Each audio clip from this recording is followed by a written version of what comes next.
একজন ব্যক্তি বেপরোয়াভাবে চলে এবং অনলাইনে ছবি আপলোড দেয়, অপরজন পর্দার সাথে চলে কিন্তু গোপন পাপে লিপ্ত। দুজনের মধ্যে কে বড় গুনাহ করছে?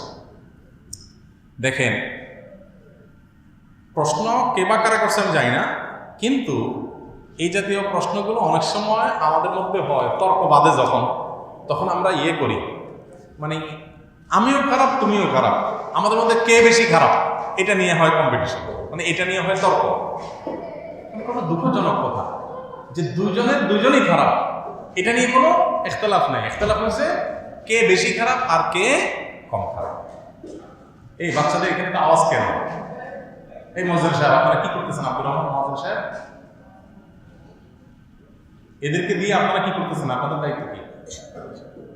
এগুলো বাচ্চাদের কাজ? জি, তো বলতেছিলাম যে কে বেশি খারাপ আর কে কম খারাপ এটা নিয়ে আমরা কম্পিটিশন করি। এরকম অনেক সময় তর্ক হয় যে তুই আমার চেয়ে বেশি খারাপ, মানে আমি তো খারাপ আছি, তুই আমার চেয়ে বেশি খারাপ। অনেক সময় বন্ধু বান্ধব এরকম তর্ক করে। আল্লাহ মাফ করুক, আমি খারাপ এই কথা আমি যখন স্বীকারই করছি তখন বেশি আর কমের চিন্তা না করে আমাকে ভালো হওয়ার চিন্তা করা দরকার। এগুলো কুতর্কের বিষয় না, এগুলো হলো খারাপের পরিণতি সম্পর্কে আমাদের জানা না থাকার কারণে আমাদের এই সমস্ত দুঃসাহসিকতার পরিচয় আমরা দিই। যাই হোক, মূল প্রশ্ন উত্তরে আসি। একজন ব্যক্তি বেপর্দাভাবে চলে কিন্তু অনলাইনে নিজের ছবি আপলোড দেয়, অর্থাৎ কোনো মহিলার কথা বলছেন, আর অপরজন পর্দার সাথে চলে কিন্তু গোপনে পাপে লিপ্ত। দুজনের মধ্যে কে বড় অপরাধী? এক্ষেত্রে আমি বলবো প্রথম জন বেশি বড় অপরাধী দ্বিতীয় জনের চাইতে। দুজন অপরাধী বড়, কিন্তু তুলনা করলে প্রথম জনটা বেশি বড় হয়। কেন? কারণ হলো একজন মানুষ এমনি পর্দার সাথে চলে কিন্তু লোকচক্ষুর আড়ালে চুপচাপে গোপনে বিভিন্ন গুনাহে লিপ্ত। হতে পারে কোনো হারাম সম্পর্ক কারোর সাথে আছে বা অনলাইনে গুনাহে কাজে লিপ্ত। তো এই লোকটার অপরাধের চাইতে যে সরাসরি বেপরদা চলাফেরা করে তার অপরাধের মাত্রা বেশি, এই জন্য যে প্রকাশ্য অপরাধ গোপনে অপরাধের চাইতে ভয়াবহ। যে কোনো অপরাধ প্রকাশ্যে করাটা গোপনে করার চাইতে ভয়াবহ। কারণ গোপনে করার একটা মানে এটাও যে আমি এটাকে অপরাধ মনে করতেছি, আমার ভিতরে আল্লাহর ভয় আছে, সেজন্য আমি এটাকে গোপনে করার চেষ্টা করতেছি। আর প্রকাশ্যে করার একটা মিনিং এটাও যে আমি এটাকে ড্যাম কেয়ার পাত্তা দিচ্ছি না, এটাকে গুনাহি মনে করছি না। সবাই উদ্দেশ্যে করে তা না, কিন্তু এটা একটা মিনিং।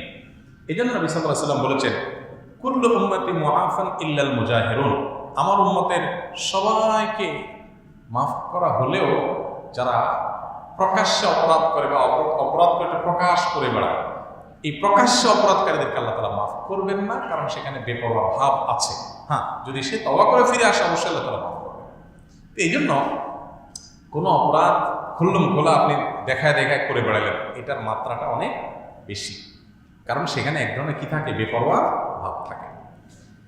তারপরে উভয় অপরাধ থেকে আমাদের বেঁচে থাকার চেষ্টা করতে হবে। আবার দেখতে হবে যে গোপনে যে অপরাধটা করছে সেটার মাত্রা কত। অনেক সময় এমনও হতে পারে যে গোপনে অপরাধটা অনেক ভয়াবহ, সরাসরি জেনে লিপ্ত, তাহলে সেক্ষেত্রে আবার ওই একজন বেপর্দা করতেছে কিন্তু সে বুঝে পর্দা করাটা ফরজ, তার ভিতরে অপরাধ বোধ আছে, তো ওইটার চাইতে গোপনে যেটা করতেছে এটা যেহেতু সরাসরি জেনা, তাহলে এটা তার চাইতে ভয়াবহ হবে। এটাও কখনো হতে পারে, এটা ভ্যারি করবে মাত্রা।